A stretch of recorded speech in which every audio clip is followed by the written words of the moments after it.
Hey guys, welcome back finally to What If Personas Were in My Hero Academia. So it has been a while since the last part. I think how long? Actually, quite a few months. Uh, um. So basically, so what happened? In the last part, not much happened, but basically, we covered the culture festival. I think that's what it was called, and briefly mentioning that the team learned all about all-out attacks, and I may have them learn about showtimes in the future. The special attacks in Royale, um, in Persona 5 Royale, since Royale has only additional stuff to the the original true ending of Persona 5, I am going to make the timeline be Royale. So, yes, this is Persona 5 Royale continuation, sort of. Um, because it doesn't change too much, really, and it could be cool, especially if it decided to include a certain feature that is added to Royale for Persona users. If those of you who have played Persona 5 Royale and gotten rank 10s with your party members, you guys know what this is. Um, and got into the Royale exclusive stuff. But anyway, but anyway, hey, enough of that. Without further ado, let's get into it. We start off this part in UA with Aizawa announcing that the class will be having a special class project on Naboo Island. Since the pro there retired, they decided to have the class run a small agency there while they find a replacement. Aizawa then says, "Now, we don't expect anything to happen, but with the knowledge of shadows in mind, we'll have Midori take charge if things get bad. Also, we have arranged for Igus to give you a basic rundown of how things will work. We already had her sent there to inform the locals and get an understanding of the land." Deku raises his hand saying and says, "Wait, Igus? When did Igus's repairs finish? I thought Melissa said it would take another week or two for the parts to be available." Aizawa just says, well, you're gonna have to. You're well. We got a call that says that she was fine and nothing else. So you're going to have to ask Igus yourself, Midoriya. Anyway, time skip to the arrival of on the island. The class gets off the ship onto a simple port. As they look around to see Igus walking up to them, saying, "Welcome to Naboo Island. It's good to see you all again." Igus smiles with the Team One Association, running up to her, and with Deku asking Igus, how did you get repaired so fast? Melissa said the repairs would take five weeks, 4 if you were lucky.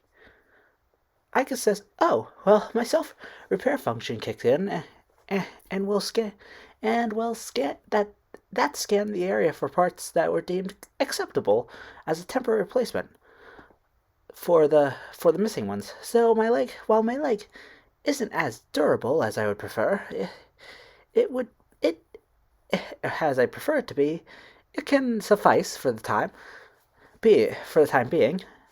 Just can't take a powerful attack to it.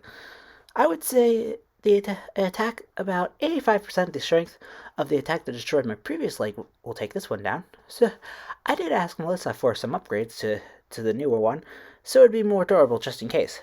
Well, this will suffice as a temporary replacement while the parts needed are in while Miss Melissa gets the parts needed."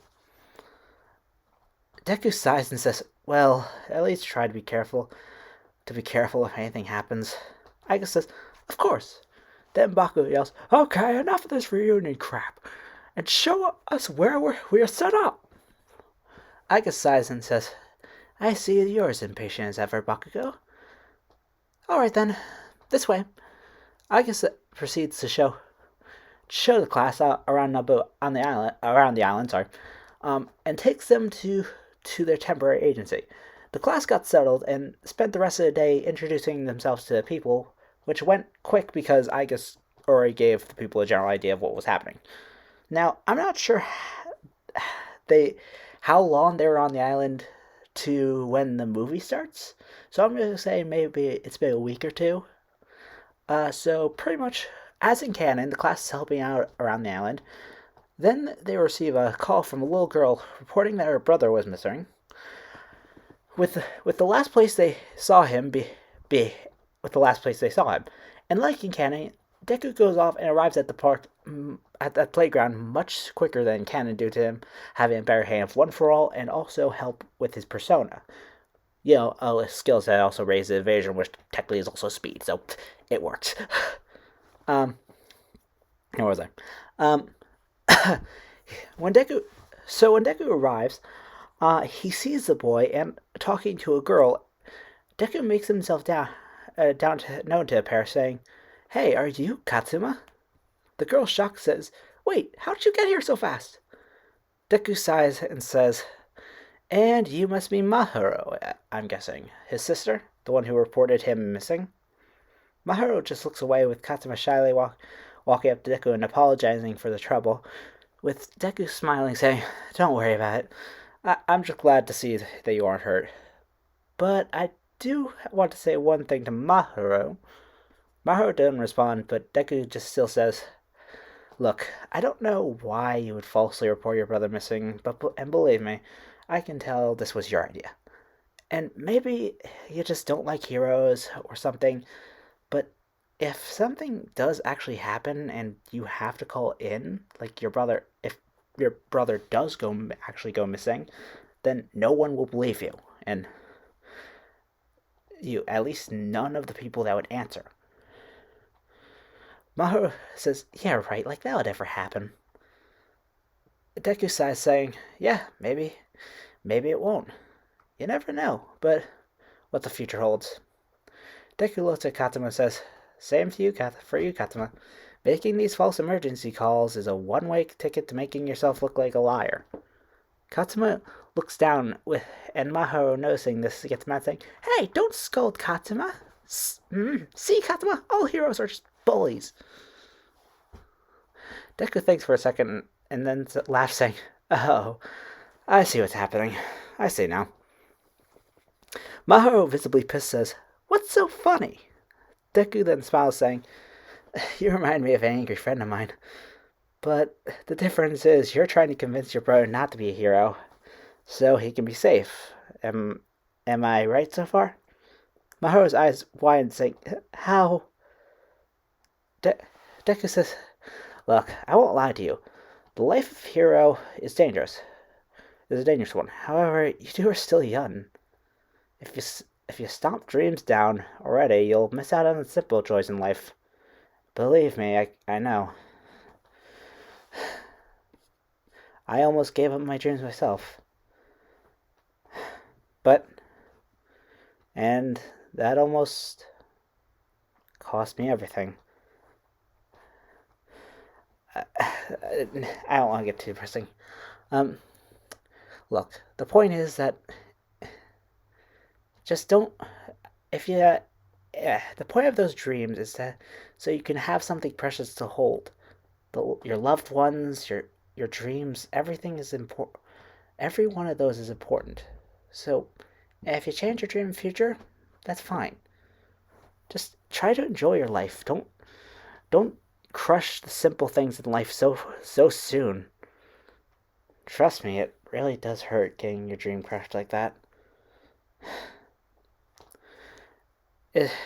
Life is too short just to give up on like that. Maharu just looks away and walks off with Katsuma following behind, waving Deku by. Also, I did say more behind Deku's background and stuff in the original line, but I decided to cut it down because, yeah, I don't want to have two kids hearing depressing shit like that. Oh yeah, I almost gave up on life. Yeah, that's not gonna. They're kids. I'm not gonna do that. That was the original script. I just decided to go off script, on that part and just summarize it. Now, from this point, the day goes on as in canon until nightfall. And wait, what's my time right now? Hold on, I need to check that. I didn't really. Okay, good. Okay, 10 minutes got. Okay, that's fine. So blah blah blah blah blah. Okay, so now from this point on, day goes in canon until nightfall, and you know what? Well, never mind. Yeah, I'm gonna keep going. My originally did consider stopping here, but I said, yeah, why not? Deku was out. So when nightfall hits, Deku was outside when Katsuma ran up telling him that there was a villain attacking Mahuro. Deku looked over, asking, tell me, Katsuma, is this a true threat?" Katsuma looks down slightly, not responding, and with Deku sighing, saying, "Thought so." "Well, okay then, show me where." Katsuma surprised says, "What, really?" Yeah, Deku says, "Yeah, I mean, even if there is no villain, your sister is out there pretty late, so I'd feel bad if she ended up waiting all night for no reason. So, let's go." Katsuma smiles and says, "All right." Uh, Deku then says, "Well, first things first." Deku runs inside and asks Aegis, I guess, for help. I guess, sorry. I guess for help, and which she agrees. So Katsuma, I guess, and Deku head to quote unquote villain. Um, and Deku yells, "All right, Mahuro, I know you can come out now. I know this isn't real, and really wouldn't, and you really wouldn't want me risking the chances of hurting you by accident."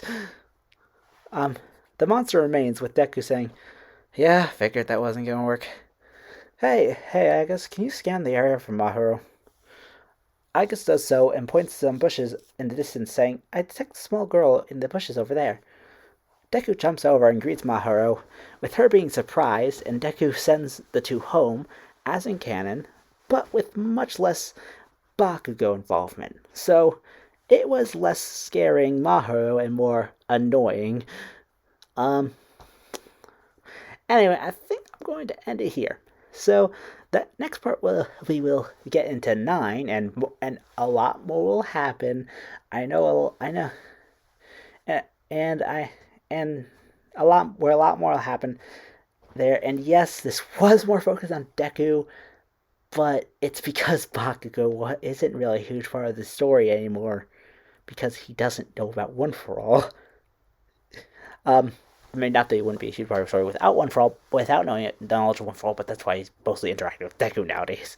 Um, um, at least in the story, in the main story. So yeah, and the rest of the team doesn't play much of a role in the movie until 9. So yeah, can't really do much there. So really trying to dig myself out of a hole there. So next time, we'll end the movie with the 9 fight. Yeah, all the action stuff will happen. The movie starts out slow for a bit of it, so I need to get the slow parts out of the way. Um, so yeah, movie with 9.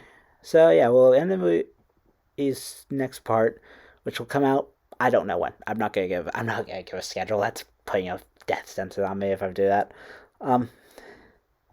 So whenever it comes out, it comes out. So make sure to like, comment, and subscribe, and I'll see you all next time. Bye bye.